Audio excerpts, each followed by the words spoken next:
राग द्वेष के विजेता, मोक्ष मार्ग के प्रतिपादक चरण तीर्थंकर श्रमण भगवान महावीर स्वामी के चरणों में कोटि कोटि वंदन करते हुए एक भवावतारी चर्चा चक्रवर्ती भीष्म प्रतिज्ञाधारी अखंड बाल ब्रह्मचारी आचार्य सम्राट पूज्य श्री जयमल जी महाराज साहब के चरणों में कोटि कोटि वंदन करते हुए उन्हीं के 11वें पटधार आचार्य सम्राट पूज्य श्री शुभचंद्र जी महाराज साहब के चरणों में कोटि कोटि वंदन।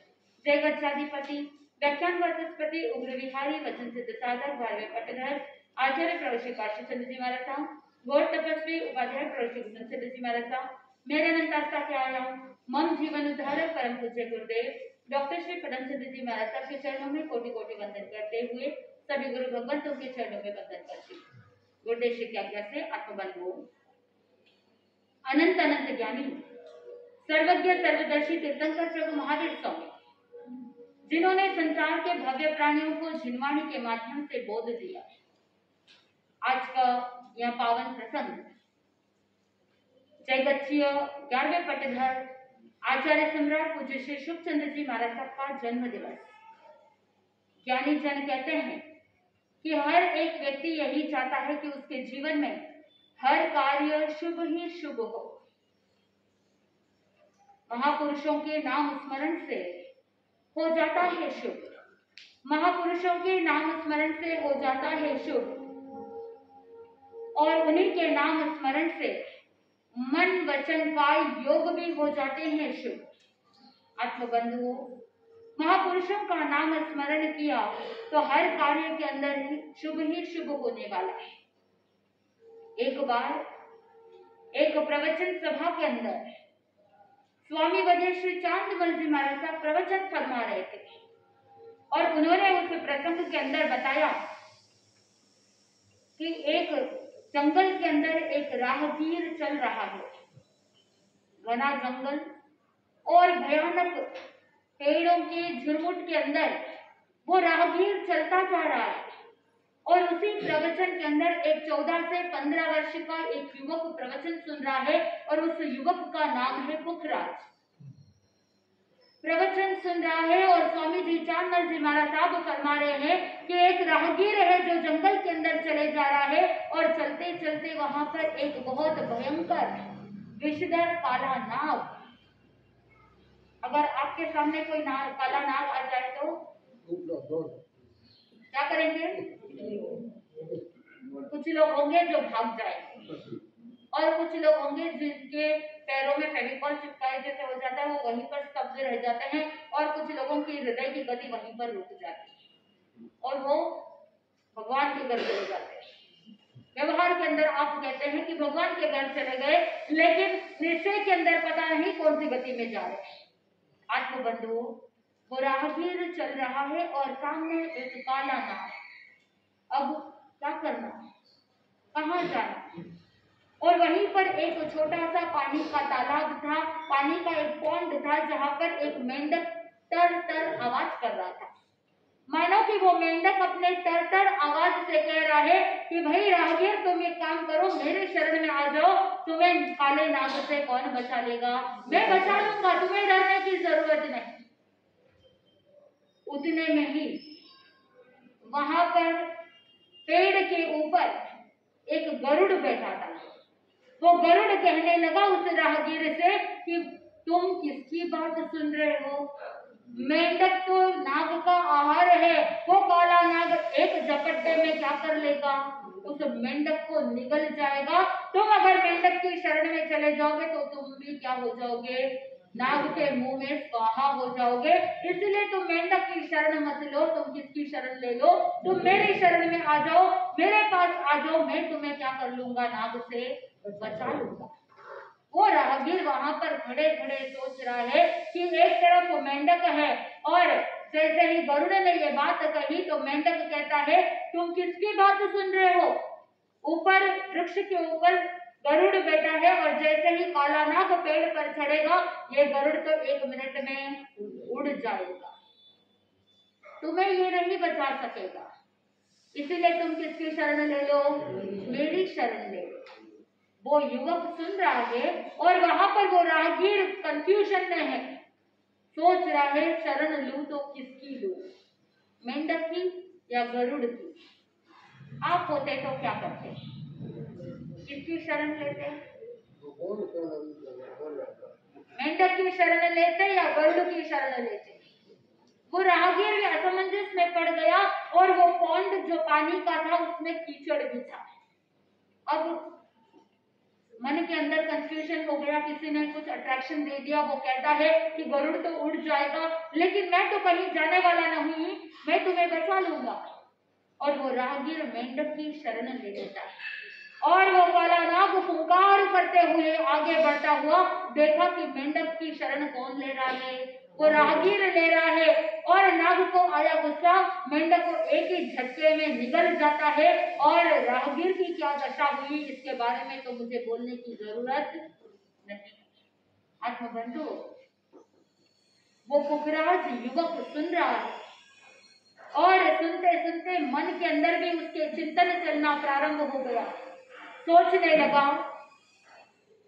कि उसके 2-3 वर्ष की उम्र में पिता का वियोग हो गया, 12-13 वर्ष की उम्र में माता का वियोग हो गया। अब अकेला वहां पर स्वामी जी चांदमल जी महाराज साहब का उद्बोधन सुन रहा है। चिंतन चलने लगा कि मेंढक रूपी संसारी जीवों की शरण लेनी चाहिए या गरुड़ रूपी गुरु की शरण लेनी चाहिए। चिंतन यथार्थता में बदल गया और वही चिंतन करते करते मन में वैराग्य की भावना जागृत हो गई कि संसारी जीवों के अट्रैक्शन में, उनके प्रलोभन में अगर जिएंगे तो वहां पर कहीं के नहीं रहेंगे। जिस तरह से उस राहगीर की दशा हो गई, उस काले नाग से डसना पड़ा, ठीक उसी प्रकार कर्म रूपी काला नाग के समय इस जीव को डस लेगा पता नहीं चलेगा। इसलिए उसने निर्णय किया कि मुझे तो गरुड़ रूपी गुरु की शरण में जाना है जो मुझे संसार सागर से बचा सके। और वो युवक और कोई नहीं, किसी को नहीं पता था कि वो युवक आगे चल करके क्या बन जाएंगे। जयदत्त 11वें पटधर आचार्य सम्राट पूज्य श्री शुभ चंद्र जी महाराज साहब बनेंगे, ये किसी की कल्पना नहीं थी। जैसे ही स्वामी जी चांदमल जी महाराज साहब का वो उद्बोधन सुना, वो प्रवचन सुनने के बाद मन के अंदर वैराग्य की भावना जागृत हो गई। आत्मबंधुओं, वीरीबाई सोनी और दीपचंद जी सोनी के रत्न कुक्षी से जन्मे श्रावण सुद 11 के दिन सन 1939 के अंदर यानी विक्रम संवत 1996 में जिनका जन्म हुआ और रूपावास जो पाली जिला के गांव के अंदर उनका जन्म, और वहां पर सोनी परिवार में जन्म लेने के बावजूद उनके भीतर धर्म की भावना जागृत थी और साथ में समय समय पर परिवार के सदस्यों के साथ जिनवाणी सुनने का अवसर प्राप्त हुआ। और एक बार जब महासती जी पन्ना कंवर जी महाराज साहब के दर्शन के लिए गए, स्वामी जी चांदमल जी महाराज साहब के प्रवचन सुन करके मन में भाव तो प्रकट हुए ही थे, लेकिन वैराग्य का बीज बोने वाले महासती जी पन्ना कंवर जी महाराज साहब जब विक्रम संवत 2012 में उन्होंने वैराग्य का बीज बोया और वहां पर उन्होंने दृढ़ निश्चय कर लिया कि मुझे क्या करना है, संयम अंगीकार करना है। और उस समय वहां पर स्वामी जी चांदमल जी महाराज साहब की सेवा में पधार जाते हैं। करीबन 8 महीने तक वो वैराग्य काल 8 महीने का, और विक्रम संवत 2013 में वैशाख वद 10वीं के दिन संयम अंगीकार कर लेते हैं और संयम ग्रहण करते हैं राजस्थान के जोधपुर जिला के हरसोलाव गांव के अंदर। और चोपड़ा परिवार धर्म के माता पिता बन जाते हैं और चोपड़ा परिवार ने उस युवक की दीक्षा करवा दी और नाम में रखा गया शुभ चंद्र जी महाराज साहब।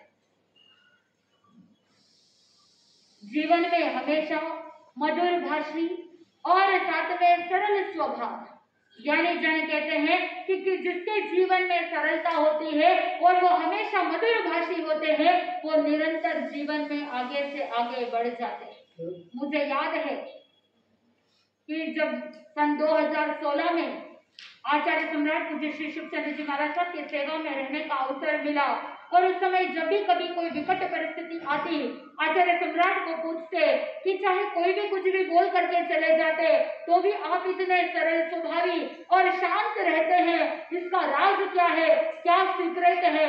तो वो हमेशा यही कहते, शांति में सार है, बाकी सब बेकार है। वो हमेशा यही कहते कि शांति में सार है, ज्यादा किसी को कुछ बोलने से कुछ होने वाला नहीं, बाकी सब तो बेकार है। जिसके जीवन में ये सूत्र रह जाता है वो जीवन में कभी अशांत हो नहीं सकते। आत्मबंधुओं, सन 1956 में जब दीक्षा हुई और दीक्षा होने के बाद 1988 में वैशाख सुद तीज के दिन उनको जयगच्छीय 11वें पटधर के रूप में घोषित किया गया। आचार्य कल्प में वो विभूषित हुए।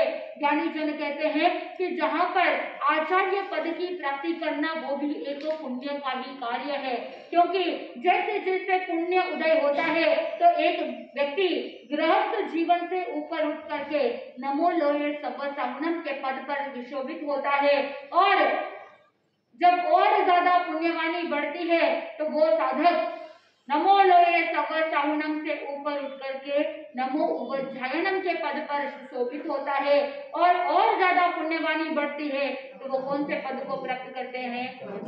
आचार्य का पद प्राप्त करते हैं, क्योंकि आचार्य का पद कोई खेल नहीं। संघ का निर्देशन करना, संघ के नायक कहलाते हैं और समस्त संघ की जिम्मेदारी भी उनके ऊपर रहती है। संघ के अंदर साधु साध्वी श्रावक श्राविका की सारणा वारणा धारणा का कार्य करने वाले आचार्य भगवान, क्योंकि ज्ञानी जन कहते हैं कि जो आचार्य के अंदर श्रेष्ठ होते हैं वही क्या कहलाते हैं? आचार्य कहलाते हैं। निरंतर आचार्य पद पर सुशोभित होकर के जय संघ का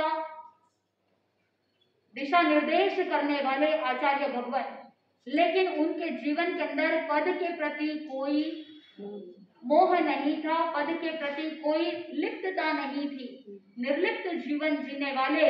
और साथ में सन 2002 में उनको आचार्य प्रवर के रूप में घोषित किया गया है।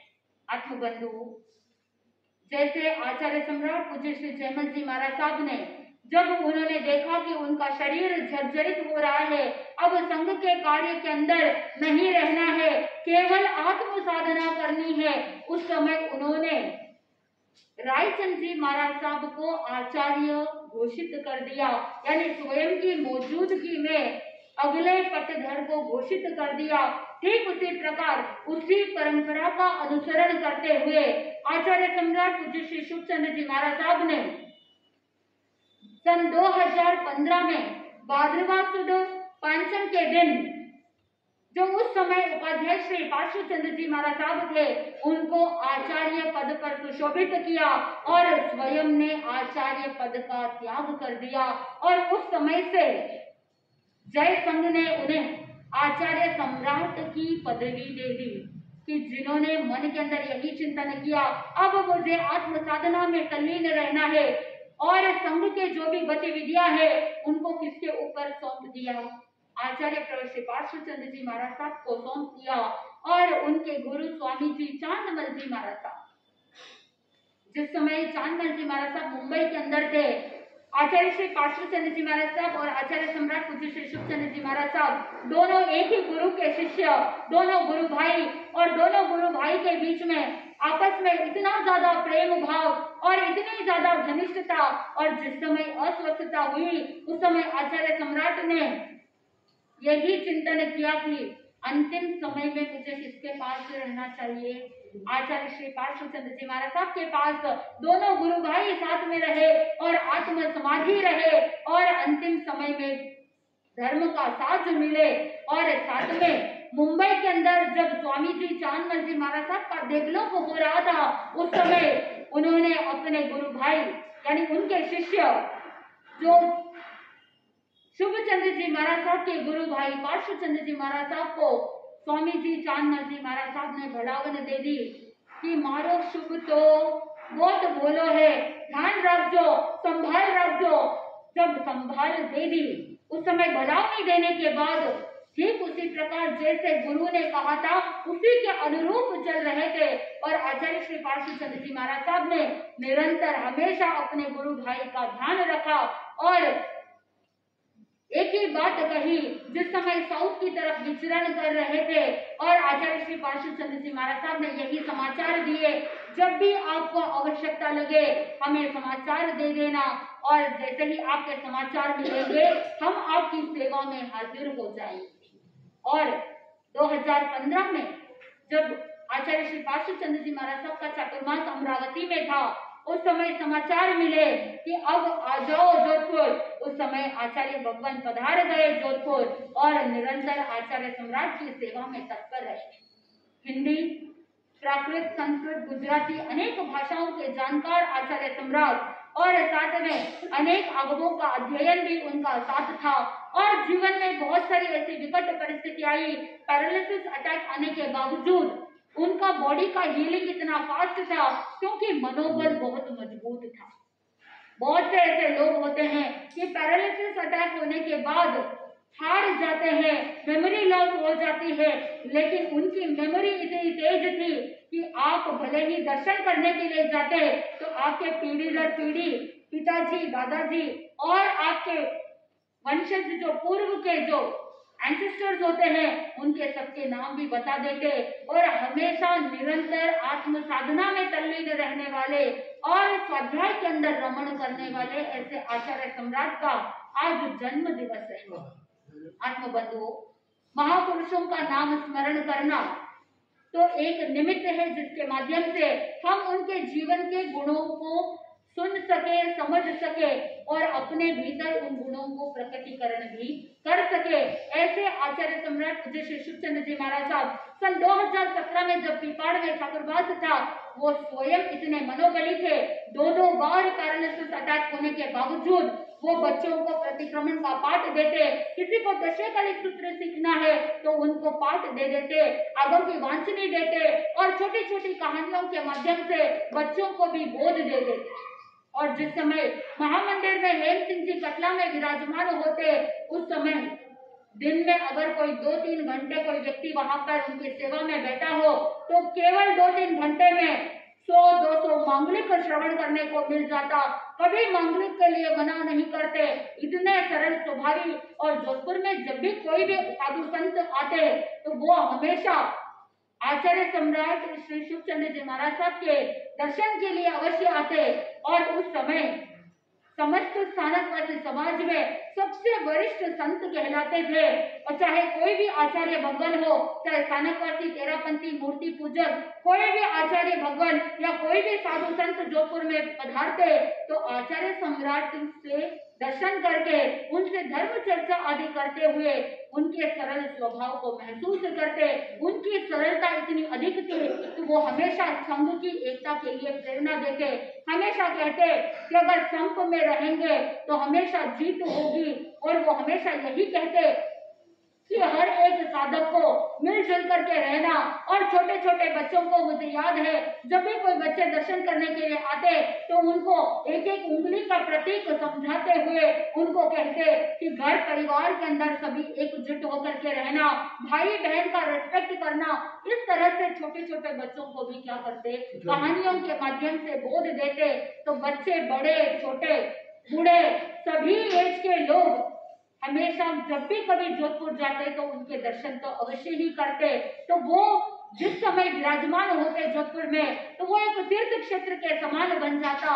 ऐसे आचार्य सम्राट का आज जन्म दिवस विनय का भाव प्रकट करते हुए भावपूर्वक वंदन नमन करते हैं और मन के अंदर यही चिंतन करते हैं कि मुझे याद है कि जिस समय 4 महीने तक निरंतर पहली बार उनकी सेवा में रहने का अवसर मिला था तो अनेक छोटे छोटे प्रकार के दोहे, छोटी छोटी कहानियां और छोटे छोटे भजन ऐसे जबानी सिखा देते थे।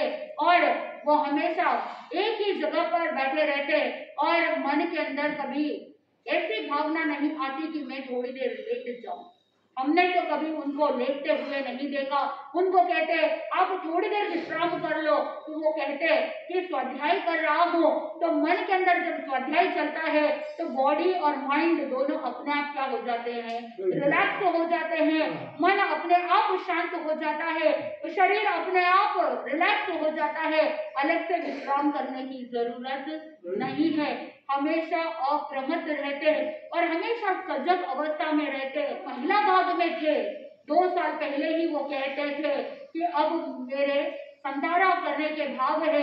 तो उस समय आचार्य भगवान बासुचंद्र जी महाराज साहब कहते कि अभी तो आपको खूब क्षेत्र विचरण करना है और जितने क्षेत्र जीवन पर्यंत आपने विचरण किया है उन सभी भक्तों को पुनः अभी एक बार लास्ट क्या करना है, लाभ देना है, उनको भी धर्म का संदेश देना है। उसके बाद जब अवसर आएगा तब अपने आप क्या होगा, मौका मिल जाएगा। आप बिल्कुल निश्चिंत रहिए। और निरंतर 2 वर्ष तक संपूर्ण राजस्थान में जहां जहां उनका पहले विचरण हुआ था सभी क्षेत्रों में उन्होंने विचरण किया। पहला चतुर्मास हुआ था गढ़ सिवाना और उसके बाद अनेक चतुर्मास नॉर्थ में भी हुए, साउथ में भी हुए। और 60 वर्ष पहले साउथ में पधारने वाले प्रथम संत कहलाते हैं आचार्य श्री लालचंद जी महाराज साहब, आचार्य श्री जीतमल जी महाराज साहब और आचार्य सम्राट श्री सुखचंद जी महाराज साहब। ये 60-65 साल पहले साउथ में पधारे थे और जन जन को धर्म के साथ लाभान्वित किया था। बॉम्बे में 6 चतुर्मास किया, बैंगलोर में भी चतुर्मास किए, चेन्नई आदि क्षेत्रों में भी उन्होंने चतुर्मास किया, हैदराबाद, सिकंदराबाद अनेक क्षेत्रों में उन्होंने विचरण किया और साउथ में भी धर्म की जाओ जलाली करते हुए जन जन तक धर्म का संदेश पहुंचाया। पहले तो सभी लोग राजस्थान में रहते और राजस्थान से जैसे आप भुसावर से साउथ पधारे तो गुरु भगवंत भी क्या करते हैं, आपको वोट देने के लिए आपके पीछे पीछे साउथ में पधार जाते हैं। तो आपकी पुण्यवाणी प्रबल है कि आपके प्रति अनुकंपा दृष्टि रखते हुए गुरु भगवंत भी साउथ में विचरण कर रहे हैं। तो आप समय समय पर महापुरुषों का गुण स्मरण करें और जैसे जैसे आप महापुरुषों का गुण स्मरण करेंगे वैसे वैसे आपके जीवन में भी शुभता आएगी और हमेशा मन के अंदर शांति बनी रहेगी। तो आचार्य भगवान की एक शिक्षा अगर जीवन में उतार लेंगे, चाहे कैसी भी विकट परिस्थिति आ रही है, हमेशा आचार्य सम्राट की बात को याद रखना, शांति में सार है और बाकी सब बेकार है। ये एक सूत्र अगर आपके जीवन में उतार लेते हैं तो घर के अंदर मन मुटाव नहीं होगा, बिजनेस में तनाव नहीं होगा, हर परिस्थिति में आपका मन अगर शांत रहेगा तो हर प्रॉब्लम का सलूशन आप क्या कर सकते हो, ढूंढ सकते हो। नहीं तो अगर मन पहले से ही टेंशन में रहेगा, मन अगर अशांत रहेगा तो परिस्थितियों का सामना करना मुश्किल हो जाता है। चाहे बच्चों की पढ़ाई में दिक्कत आ रही हो, चाहे बड़ों के लिए जीवन में कोई ऐसी विकट परिस्थिति आ रही हो, हर स्थिति में, हर परिस्थिति में, हर पल, हर क्षण मन को शांत रखना है। यही एक सूत्र अगर हम अपना लेंगे तो हमारे जीवन में सुख, शांति और रिद्धि समृद्धि का प्रादुर्भाव होगा। तो आज आप ज्यादा से ज्यादा धर्म आराधना करने का लक्ष्य रखें। आज आचार्य सम्राट के जन्म दिवस के उपलक्ष्य में 3 सामायिक के चेहरे का आह्वान किया था। तो बहुत से लोगों ने सामायिक करने का लक्ष्य रखा है। जिन्होंने अभी नहीं किया है वो बाद में भी दिन भर में जब भी आपके अवसर हो तो 3 सामायिक का तेला करने का लक्ष्य रखेंगे और साथ में कुछ न कुछ छोटा मोटा त्याग व्रत प्रत्याख्यान ग्रहण करना और एक शुभ संकल्प ये लेना कि मैं अपने जीवन को आगे बढ़ाने के लिए एक छोटा सा कदम आज मैं आगे बढ़ाऊं और कोई ना कोई एक प्रत्याख्यान अवश्य ग्रहण करे जिससे आपके जीवन में शुभता आएगी, आपका जीवन मंगलमय होगा, आपका जीवन शुभता की ओर आगे बढ़ेगा। क्योंकि जैसे जैसे पुण्य बढ़ता है वैसे वैसे आपके कर्म की प्रकृतियां भी शुभ होती जाएगी। क्योंकि शुभ प्रकृतियां होगी, पुण्य की प्रकृतियां होगी, तभी हम जीवन में आगे बढ़ सकते हैं। जिनवाणी का श्रवण करते हुए जीवन में आगे बढ़ने का लक्ष्य रखेंगे, आनंद की प्राप्ति होगी। इसी मंगल भावना के साथ आनंद ही आनंद। बोले श्री जैन धर्म की।